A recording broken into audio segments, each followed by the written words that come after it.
Բարև ձեզ հարգելի հեռուստատողներ, մենք շարունակում ենք մեր աշխատանքը Պոլիտիկեմի եթերում, այսօր աշխատանքային օր է, մենք ձեզ ենք ներկայացնելու օրվա մամուլի կարևորագույն հրապարակումներ եւ այսպես Ժողովուրդ օրաթերթը գրում է. Այսօր ժամը 15:00-ին կենտրոնական ընտրական հանձնաժողովում հանդիսավոր արարողությամբ կհանձնվեն ազգային ժողովի 9-րդ գումարման падգամավորների մանդատները։ Սակայն նորաթերթի տեղեկություններով մինչև 3 ուշ երեկո գործընթացը շարունակում էր մնալ խիստ անորոշ, հատկապես իշխանական քաղաքացիական պայմանագիր կուսակցության ներսում։ Սակայն նորաթերթի տեղեկություններով մինչև 3:30 իշխանական թիմում վերջնական հստակություն չկար, թե ովքեր են ստանալու падգամավորական մանդատ, իսկ ովքեր ինքնաբացարկ ներկայացնելու։ Մեր իշխանական աղբյուրների փոխանցմամբ ստեղծված անորոշության հիմնական պատճառը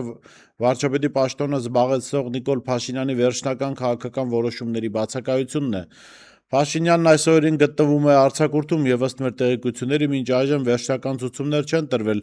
թե ՔՊ համամասնական ցուցակի որ թեկնածուները պետք է ստանձնեն падգամավորի մանդատը, իսկ ովքեր պետք է հրաժարվեն դրանից։ Օրաթերթի ՔՊ-ական աղբյուրները հայտնում են, որ հենց այդ պատճառով այսօր կենտրոնական ընտրական հանձնաժողով կներկայանան 64-ից զգալի ավելի թվով իշխանական թեկնածուներ։ Չի բացառվում, որ նրանց մի մասը միայն տեղում կտեղեկանա, պետք է ընդունի падգամավորական մանդատը, թե ներկայացնի ինքնաբացարկի դիմում։ Ժողովուրդ օրաթերթի տեղեկություններով ազգային ժողովի աշխատակազմի ղեկավար Դավիթ Առաքելյանը չի ստանա падգամավորական մանդատ։ Մինչ այդ էլ մեր տեղեկություններով նա հույս ուներ պահպանել ԱԺ աշխատակազմի ղեկավարի պաշտոնը, սակայն նոր խորհրդարանի նախագահի պաշտոնակատար Ռուբեն Ռուբինյանը նրան չի վերանշանակելու, սաբոտաժի ռիսկ կա ԱԺ-ում։ Մեր տեղեկություններով Առաքելյանը, որը քաղաքացիական պայմանագիր կուսակցության համամասնական ընտրացուցակի 107-րդ համարն է, գործնականում զրկվում է падգամավոր դառնալու հնարավորությունից, քանի որ հերթը մինչ այդ համարը չի հասնելու, նույնիսկ եթե հետագայում ցուցակում հերթաշարժ տեղի ունենա, իշխանական շրջանակներում քննարկվում է, որ նա ամենայն հավանականությամբ ստիպված կլինի հրաժարվել մանդատից։ Այդպիսով Առաքելյանը միաժամանակ կանգնում է երկու կորուստների առաջ, զրկվելով թե աշխատակազմի ղեկավարի պաշտոնից, թե падգամավորական մանդատ ստանալու հնարավորությունից։ Դավիթ Առաքելյանի քաղաքական կենսագրությունն ուշագրավ է նաև նրանով, որ նա համարվում է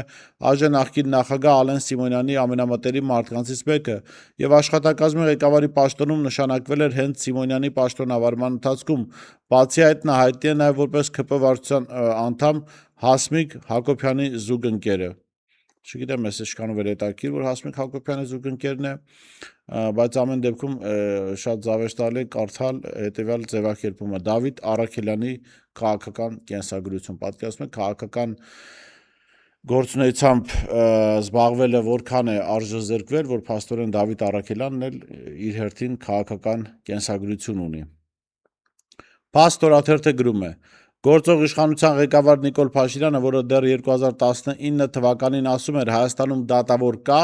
որ կարա իմ ասածը չանի, շարունակում է հետևողականորեն դատական համակարգը զրկել ինքնուրույնությունից եւ անկախությունից։ Բացի նրանից, որ Արդարադատության նախարարության ԲԴԽ շղթայով եւ կարգապահական վարույթներ են նախաձեռնում ու պատիժներ տալիս այն դատավորներին, որոնք չեն տեղավորվում իրենց ցանկալի շրջանակներում, իշխանությունները չեն խոշում նաեւ այլ զազրելի մեթոդներից։ Օրինակ, օրերս սոցցանցերի պրոիշխանական մի շարք էջեր եւ օգտատերեր ակտիվորեն սկսեցին տարածել սեքսուալ բնույթի ինչ-որ նամակագրություններ, որտեղ արծարծվում էր նաեւ հակակոռուպցիոն դատարանի դատավոր Սարգիս Պետրոսյանի անունը։ Վերջինս տարածեց հերքող հայտարարություն, որտեղ մասնավորաբար գրել էր. սոցիալական ցանցերում իմ վերաբերյալ տարածվող իբր սեքսուալ բնույթի նամակագրությունները ստոր կեղծիք են, դրանց տարածումն ակնհայտորեն նպատակ ունի վարկաբեկելու իմ հեղինակությունը կապված դատավորի մասնագիտական գործունեության հետ։ Նշված փաստի առթիվ ներկայացրել եմ հանցանքի մասին հաղորդում, այս հանցավոր արարքի կազմակերպիչներն ու կատարողները կհայտնաբերվեն եւ կենթարկվեն քրեական պատասխանատվության։ Գրել էր դատավորը։ Ժողովուրդ օրաթերթը գրում է. Եվրոպական հանձնաժողովի նախագահ Ուրսուլա ֆոն դեր Լայենի տարածաշրջանային այցը, որի շրջանակում նա այս տարվա հուլիսի 1-ից այցելեց Ադրբեջան, իսկ հաջորդ օրը Հայաստան, պաշտոնապես ներկայացվեց որպես համագործակցության, տնտեսական կապերի, տարածաշրջանային հաղորդակցությունների եւ Հայաստան-ԵՄ հարաբերությունների խորացման ուղղված կարևոր փուլ։ Սակայն նման բարձր մակարդակի հանդիպումների դեպքում սովորաբար օրակարգում են լինում նաեւ այնպիսի զգայուն հարցեր, որոնք պաշտոնական հաղորդագրություններում չեն արտացոլվում։ Այդ պատճառով օրաթերթը վարչապետի պաշտոնը զբաղեցնող Նիկոլ Փաշինյանին հարցում էր ուղարկել, պարզելու թե արդյոք Ուրսուլա ֆոն դեր Լայենի հետ հանդիպման ընթացքում քննարկվել է Ադրբեջանում պահվող հայ գերիների վերադարձի հարցը, Բաքվում Ադրբեջանի ղեկավարության հետ ունեցած քննարկումների արդյունքները, ինչպես նաև Եվրոպական միության հնարավոր գործնական քայլերը գերիների ազատ արձակման ուղղությամբ։ Ձեր եւ Ուրսուլա ֆոն դեր Լայենի հանդիպման ընթացքում քննարկվել է արդյոք Ադրբեջանում պահվող հայ գերիների եւ ապօրինի ազատազրկված անձանց վերադարձի հարցը։ Եթե այո, ապա ինչ տեղեկությունները ձեզ փոխանցել Եվրոպական հանձնաժողովի նախագահ, հարցրել է թերթը Նիկոլ Փաշինյանին։ Ժողովուրդ օրաթերթը գրում է. 2024 թվականի փետրվարի 27-ին ազգային ժողովի նախագահ Ալեն Սիմոնյանը անդրադառնալով եղբոր կնոջ Անի Գևորգյանի քրեական հետապնդմանը հայտարարում էր, որ տեղի ունեցածը սխալմունք է,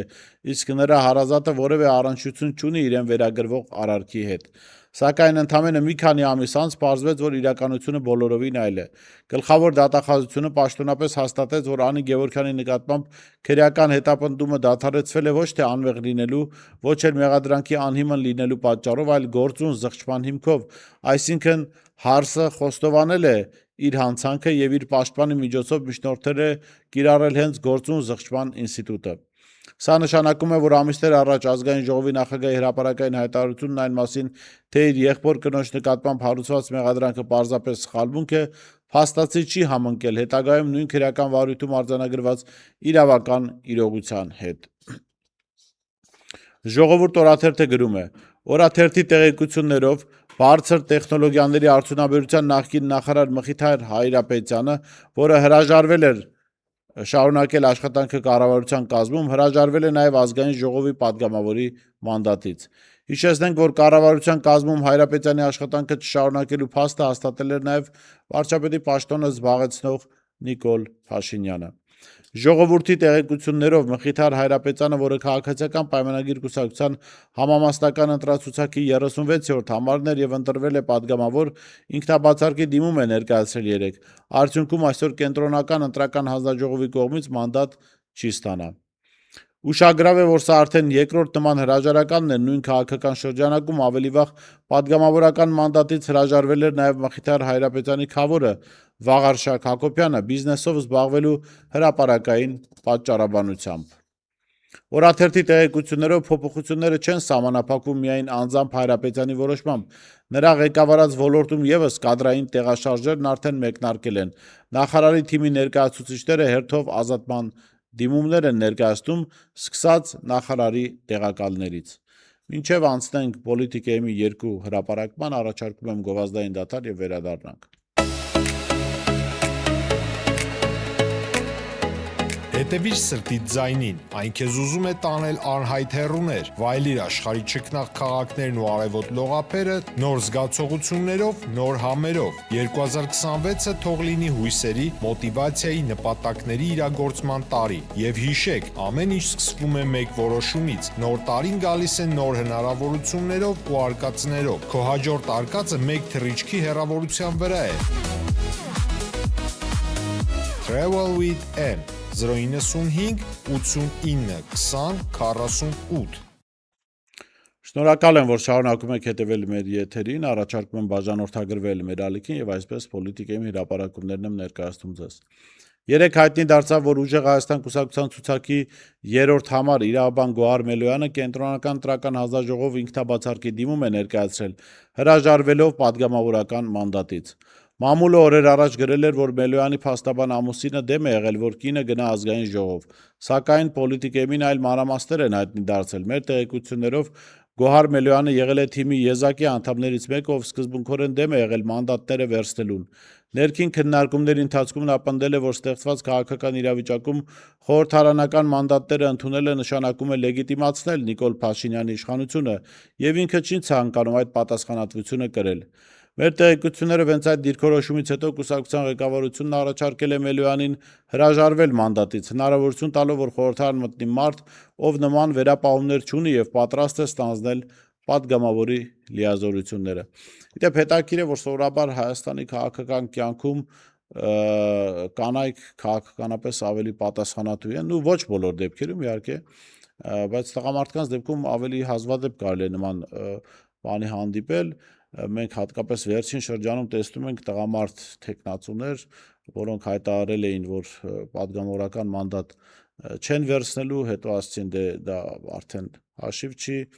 եւ ուղղակի խոսքը չպահել է մի լողանալով անցկացնում գնում են, այնպես որ որքան էլ որ թիմի տեսակետի հետ իր տեսակետը չի համընկնում, ողջունելի է սկզբունքայնությունը։ Նիկոլ Փաշինյանը որոշել է ամուսնանալ Եվրոպայի հետ, բայց այդ հարսանիքի բոլոր ծախսերը վճարում է հայ ժողովուրդը։ Մինչ իշխանությունը Բրյուսելում խոսում է նոր գործընկերությունների, աշխարհաքաղաքական ընտրությունների եւ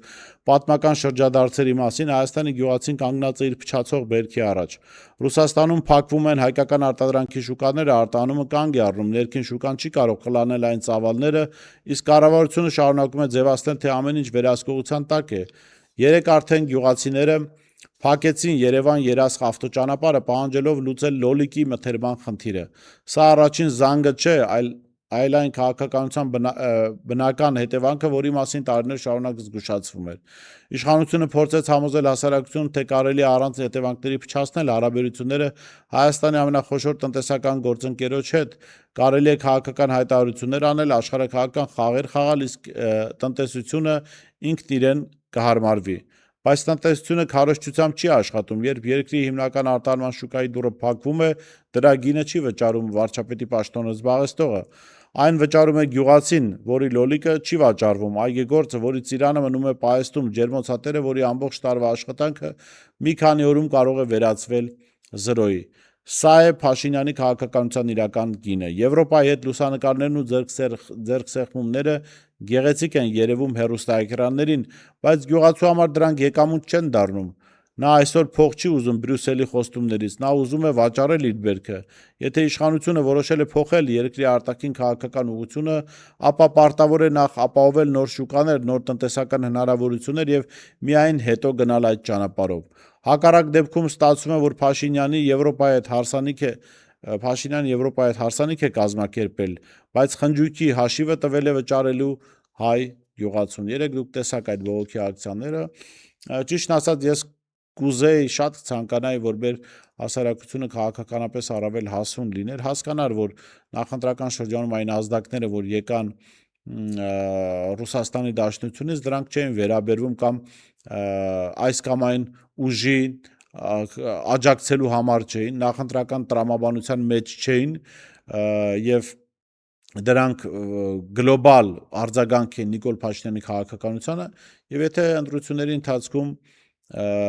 ճիշտ դասավորվածություն լիներ, ապա այսօր կարելի էր ակնկալել այլ խնդիրների լուծում։ Ինչևէ, չի ստացվել, ստացվել է այն ինչ ստացվել է եւ այստեղ գյուղացին պետք է միայնակ չմնա, իշխանությունը պիտի պատասխանատվություն ստանձնի, ի վերջո լուծում տա այս մարդկանց խնդիրներին։ Այսօր այսքանը, լավ մնացեք, կհանդիպենք վաղը։